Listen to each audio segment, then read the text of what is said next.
Remember this?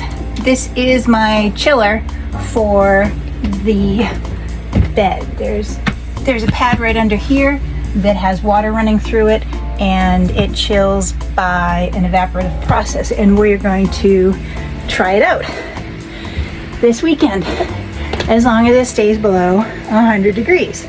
But one thing I wanted to try was, it's a 12 volt system, but it has an AC adapter plug, which I have plugged into here.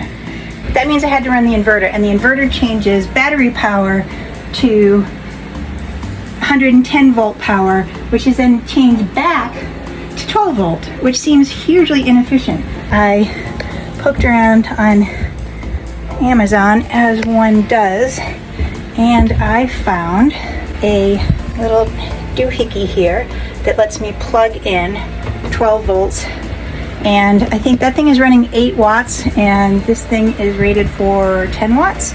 The other rule of thumb is never run anything on your boat when you're not on it that you're not 100% sure of, because fire is what scares everyone on a boat, even more than lightning. Well, maybe because lightning can cause fire, but anyway, here it is plugged in, and it's running. It is definitely not running at the level that it was running when it was plugged into AC. So I think my plan is to save this plug for when our batteries get really low and it's just really hot and we don't want to run the inverter to preserve energy. Let me show you what it looks like plugged in on 110 power. And I'm gonna have to label this because there's so many cords on board. In like a week I'll be like, what's this for? So plugging it in here, plugging it into there. Now watch the difference.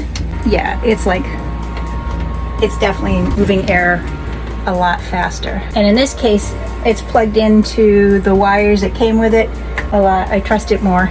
Don't entirely trust it. I'm still going to turn it off when I leave. But running 12, if you can find 12 volt things and you can run them directly on the USB ports, that'll be more efficient.